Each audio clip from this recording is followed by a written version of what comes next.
Fayetteville, West Virginia. Population, a few thousand. The kind of town where everybody knew everybody. On Christmas morning, 1945, 5 children vanished from a burning house. Their parents spent the rest of their lives insisting it wasn't an accident and that their children never died that night. This is Hushtown. George Sodder came to America from Italy at 13 years old alone.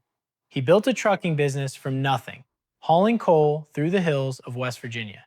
He married Jennie, a shopkeeper's daughter, and together they raised 10 children. By 1945, the Sodders were one of the most respected families in town.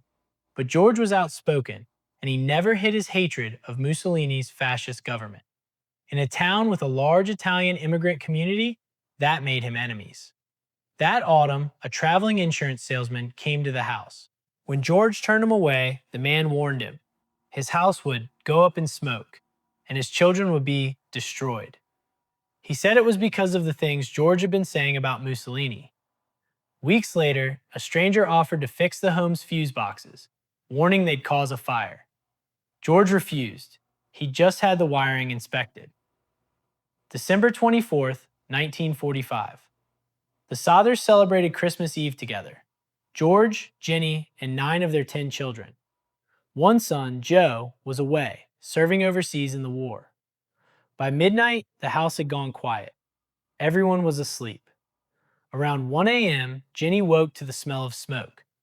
She ran to the hallway and found it filling with flames. George and Jennie woke the children they could reach. 4 of them made it outside, but 5 were still inside. Maurice, 14. Martha, 12. Louis, 10. Jennie, 8. Betty, just 5 years old. George ran back toward the house, trying to break a window to reach them. He cut his arm badly. He couldn't see through the smoke. The family's trucks, parked right outside, wouldn't start. By the time anyone reached town for help, it was already too late. The fire department didn't arrive for hours. By then, the house had collapsed. No bodies were ever found in the ashes. Officials ruled it an accidental electrical fire and closed the case within days. George and Jennie never accepted that. The more they looked, the less the fire made sense. Neighbors said the fire spread far too fast for a simple wiring fault. Jennie found kitchen appliances sitting almost untouched in the wreckage. Appliances that should have melted if the fire had truly burned that hot. Weeks before the fire, some of the children noticed the same car parked near their school, watching them. The night before the fire, the phone rang. No one answered when Jennie picked it up. Later that night, the family heard something on the roof. None of it proved anything on its own. Together, it was enough to convince George and Jennie someone had taken their children. They believed the fire had been staged to cover up a kidnapping. George began his own investigation, hiring private detectives, chasing every lead himself. Years later, an investigator he hired claimed a local fire chief privately admitted something disturbing, that he'd found what looked like a human organ in the ashes and had it quietly buried without telling anyone. The claim was never officially confirmed, but it was enough to convince the family the town wanted this story buried too. A coroner's inquest was held. One of George's own former business associates was involved in it.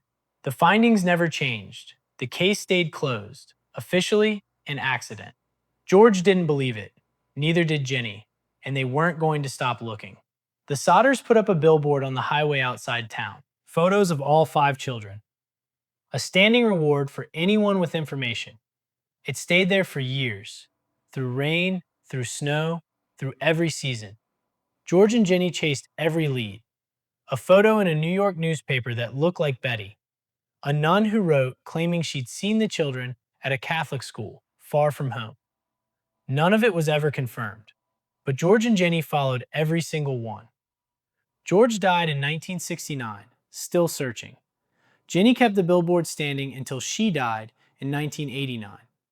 Their youngest surviving daughter, Sylvia, carried the case for the rest of her life. She passed away in 2021, still believing until the very end that her brothers and sisters had survived that night. No one was ever charged.